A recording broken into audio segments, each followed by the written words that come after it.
SSO TV News. NES holds 2025 conference. It was a gathering of environmentalists, advocates of climate-friendly activities, policymakers, as the Nigeria Environmental Study Action Team held a conference tagged NES 2025. The conference took place at the Abdulkadir Idris Auditorium of the National Universities Commission, Maitama, Abuja, themed From MASPA CCN to Climate Change Act, mapping the pathway beyond 2030 toward sustainable development in Nigeria. Climate resilient and nation solution practices in the agriculture is in line with our mandate. Likewise, build capacity in continuation and extension of subnational to support climate resilient and community. I must tell you at this gathering that we have Department of Extension at Federal Ministry of Agri and of recently introduced e-extension to promote climate resilience and on community basis. Strengthen gender and inclusiveness. Yes, this is very important. We have to enjoy gender justice, gender inclusiveness if we really want to build a conducive environment and we want to achieve food security, policy and advocacy. If we fail to do policy advocacy, then we are nowhere to be found. Who are the people that we buy into our activities? Youth and vulnerable environment. The only way to reduce, like the keynote presenter have said, that next should invest in agriculture, not just agriculture, climate smart agriculture. He emphasized it. This is the only way where we can reduce the unemployment and social insecurity in the country. Monetary and evaluation is very, very essential to know how our investment has gone, where there's a gap, where we improve. So by 2030 to finance climate change in Nigeria, the thrust of this matter is that most of the climate financing that is coming to Nigeria is from public sources and mostly international donors. So the essence of my presentation is to explore the need to bring in the private sector into financing climate change in Nigeria. Speaking to Super Opinion Television, Professor Chinedu Nwajuba, Chairman, Board of Directors, Nigeria Environmental Study Action Team, said NES has a track record of carrying out studies and research on environmental issues spanning about 4 decades, comprising of researchers in and out of Nigeria and in and outside the university. CN is a very important mark in Nigeria's experience with the subject of climate change. For a start, NEST is the earliest body that tried to let Nigerians understand what's going on with respect to climate change. The first project we did on climate change in Nigeria was in 2007.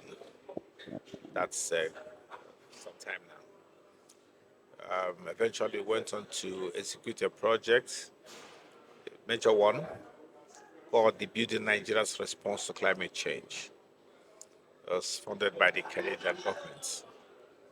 And it involved research in all parts of Nigeria, with teams of researchers, some university-based, some non-university-based. We had community pilot projects in every part of this country, from the coast to the semi-arid regions of the country. We had communication projects, we had gender projects and youth activities. But we eventually did something that I think is not yet been done in this country. And that is to have a classical implementation of a policy document that derives from real studies by teams of researchers in and outside Nigeria, in and outside the universities, over 5 years, and synthesize that into that document. The Paris Agreement of 2015, as it is, so that has been evolved, and we want to see how this transition also, align to that goal and vision. Please, next slide. And then even in that, apart from the global effort, Nigeria has not been left behind. It's also, through the, Nigeria determined contributions. There has been, the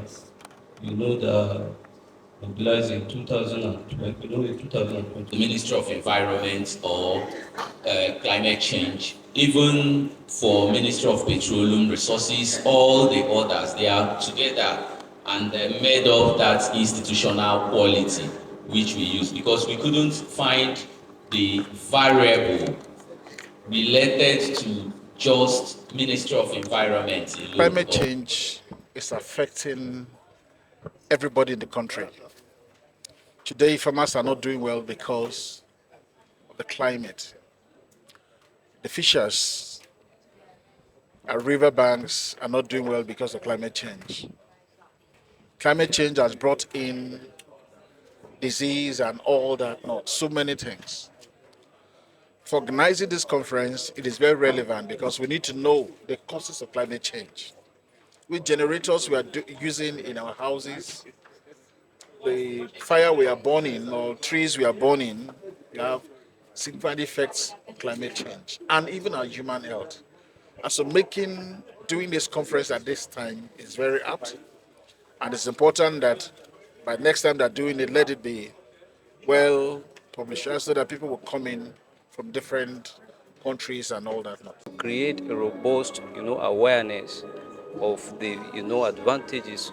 So many advantages are, attached to the, technology of transiting from petroleum power generator to LPG power generator. Because many people are not actually aware of the new technology, despite its enormous advantages and benefits. Yes, so it aimed at being an eye-opener.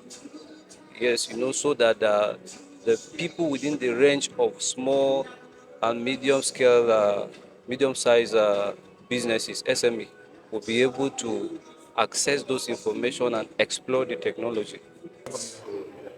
On the way forward, looking at the Nigerian climate change policies. So people come share their ideas and then look at the journey so far with the issue of production of climate change policies in Nigeria, where we started, where we are now, and then begin to chart a new course for the year beyond 2030. So that's why it's very important. Super opinion was there. I am Ahaba Douglas for SOTV News.